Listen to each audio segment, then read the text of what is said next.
Channel 6 mobile app is now even better. Download it today. It's feeling more like April than February with temperatures near record warmth. We'll be around 80 degrees this weekend. Next week a little bit cooler but still warm, and then we'll also see some higher rain chances. I'll have all those details coming up. Right now on News Channel 6 at 6, the deadline passed for storm cleanup reimbursement. Why city leaders are asking for an extension as your news at 6 starts now. Live from Television Park, this is WJBF News Channel 6 at 6. Good evening, everyone. I'm Jenny Montgomery. I'm Brad Means. Thanks for joining us as coverage you can count on begins with a critical deadline passing for Augusta, and it could prove costly. You know, the city's been picking up Helene debris since early October. And until this week, FEMA was going to pay the city back for everything. But right now, that is no longer the case. George Escala has the story. There's still storm damage for Augusta to pick up, and now for the city, the cost is going up. Augusta didn't budget, neither did any other community, based on the sheer devastation from Hurricane Helene. The 120-day, 100% reimbursement has ended. The city knew that this week FEMA would no longer pay 100% of the cleanup costs. So as the effort continues, there's a new reimbursement formula where the feds will now pay only 75%. Part of that, 25% will be reimbursed by the state as well. So we're probably about 12.5% to 15% right now that'll come out of the city's coffers.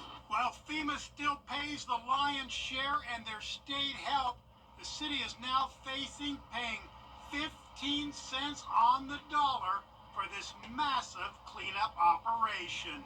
What's the price per day? Well, I mean, at the height, we were probably about $500,000 a day. Back then, we're probably about $300,000 a day. The potential for millions of dollars in cleanup costs has the city pushing efforts to keep the 100% reimbursement in place. We're hopeful that both our senators in the state of Georgia, as well as the governor, has requested an additional 30-day extension. We're waiting word on that, but nevertheless, we're continuing to work to clean up our community. The city is trying to complete cleanup after Helene, while hoping the feds continue to cover the costs. In Augusta, George Escala, WJBF, News Channel 6. It's time now for our first check of the weather. Here's our chief meteorologist, Jenna Petracci. Well, we had a lot of sunshine this afternoon, but now the clouds have taken back over, and you can see that here on our Terry Lambert Hyundai Skyview cam in North Augusta. Regardless of the clouds, still a beautiful sunset happening now with some pretty colors in the sky over the river.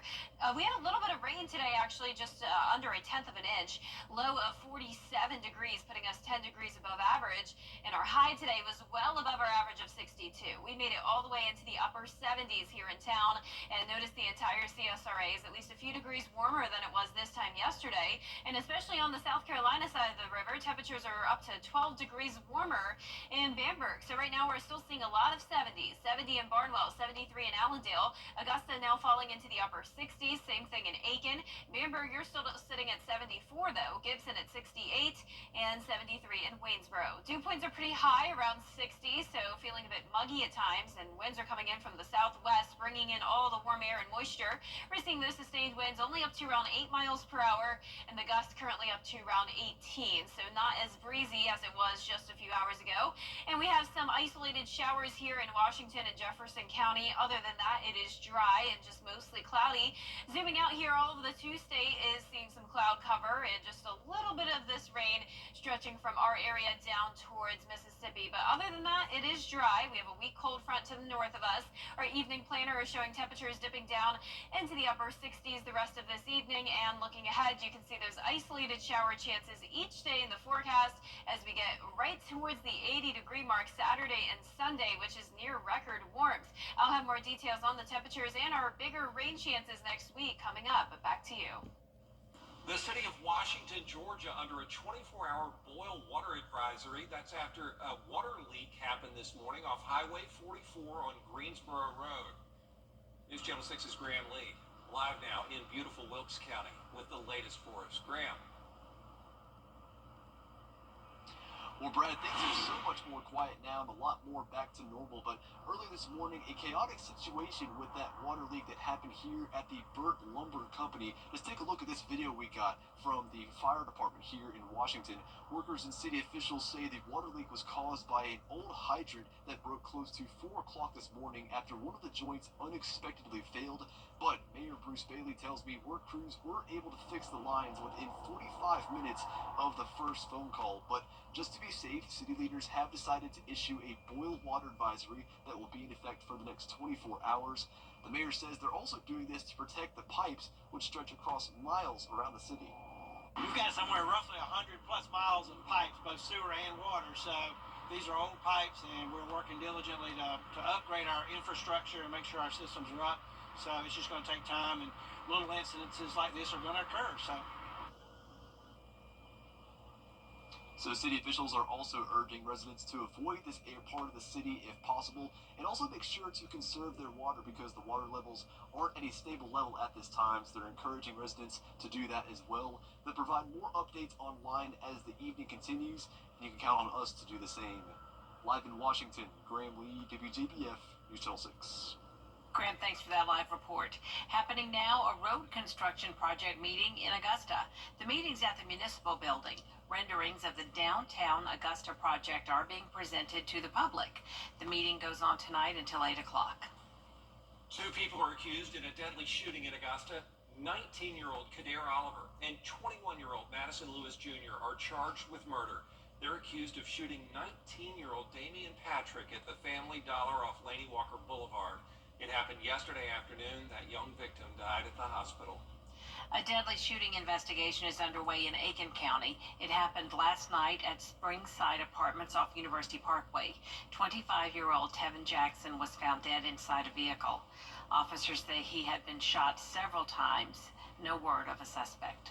South Carolina lawmakers talking about a hands-free driving law similar to the one in Georgia. The Hands-Free Act would punish drivers who are found holding their cell phones behind the wheel. Lawmakers say each offense could bring fines and then go from there. Advocates say this bill needs to be a huge priority. The problem is that cell phones isn't a right when you're hurting somebody. If you don't have your seatbelt on or not, that's not going to kill me. But if you're literally on your cell phone going 60 miles an hour next to me and you run me off the road, I probably won't survive. A provision in the bill would let drivers wear earpieces, use devices worn on their wrists, or voice-based communication. If someone wanted to enjoy the splendor of a cathedral, they would be more likely to find it in Europe than in the U.S. But we have an example of one. If someone wanted to enjoy the splendor of a cathedral, they would be more likely to find it in Europe than in the U.S. But we have an example of one right here in Augusta, Sacred Heart Cultural Center. It was founded by Jesuits in 1874. Sacred Heart Catholic parish members first worshipped out of the priest's home. They built several smaller buildings that housed the school. Nuns taught students of all ages. From there, they built the Grand Cathedral, which hosted its first Mass on December 2nd, 1900. The church and school remained active for nearly 80 years, which is how Pat Knox Hudson remembers it. And I wasn't from this area, but I fell in love with this building, and I would ride past and I would see the students out in the yard with the nuns, and I would pretend that I was in Paris looking at Madeline. That was one of my favorite children's books. Knox Hudson would go on to push to save the building from being demolished. You can find much more about the history of Sacred Heart, including a sweet love story that left its mark on the building, at WJBF.com.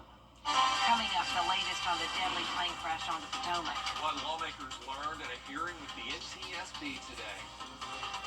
Bill O'Reilly on Hi, I'm Jennifer Tyner with Goodwill Industries of Middle Georgia and the CSRA. If you know an amazing woman who deserves to be honored, nominate her today at WJBF.com. To 50 years with my best friend.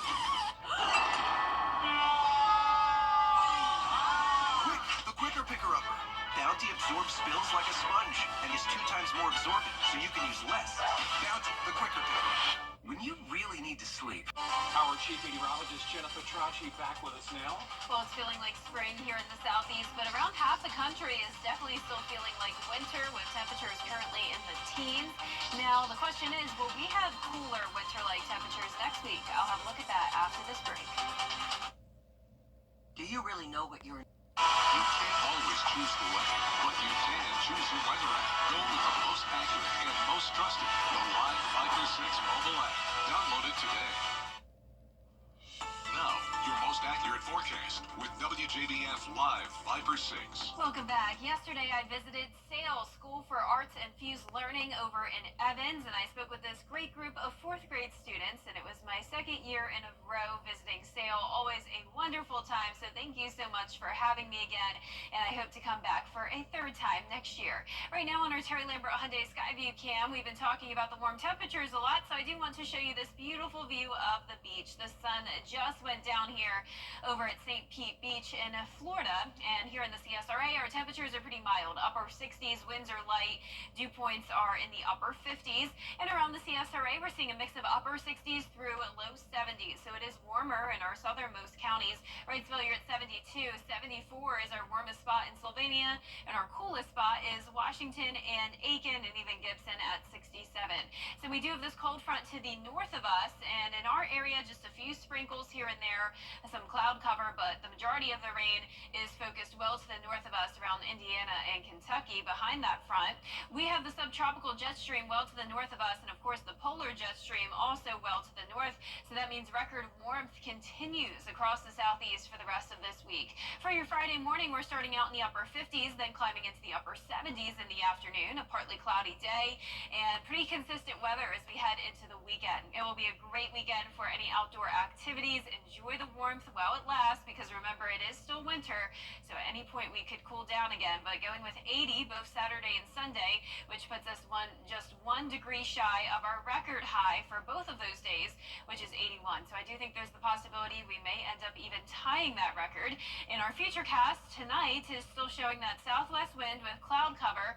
We'll have this front stall out just to the north of us, and over the next several days we will have just that slight chance of rain, but you can see really not seeing much green here across the CSRA, indicating very low rain chances. But every time we have these series of disturbances coming through, there's always a chance of rain. So just 20% for now. Then the rain chances do increase next week, especially by around Tuesday night into Thursday morning.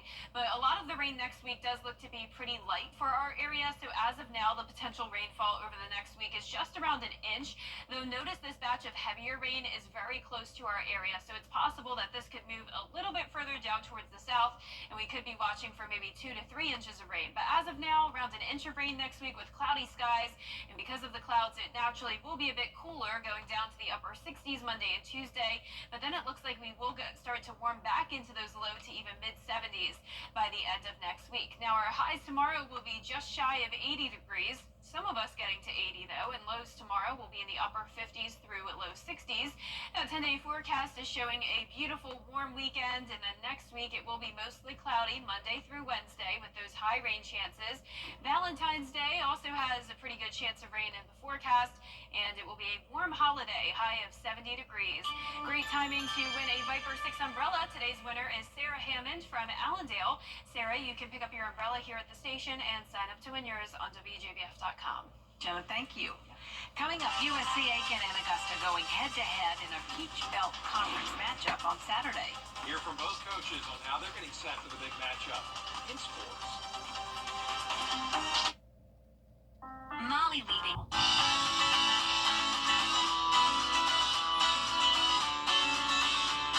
Follow News Channel 6 on Instagram.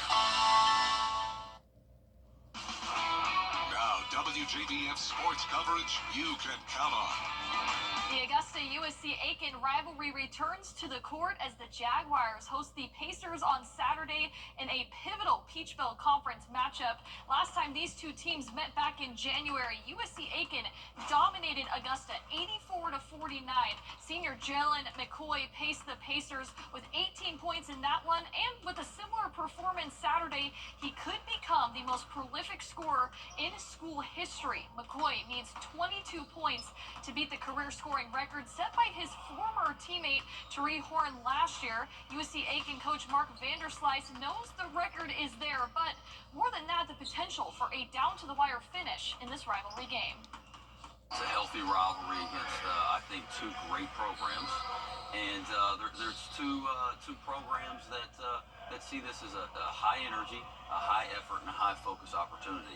And we usually see ourselves somewhere in the middle to the tail end of the conference. And so this being the second game, I don't think this game's going to be any different than any other. You know, the fans are going to come out, the energy's going to be high, and it really is going to come down to two teams that are going to have to focus on what matters, which is winning. And here in Augusta, the Jaguars are coming off a 78-68 win against Clayton State Wednesday night.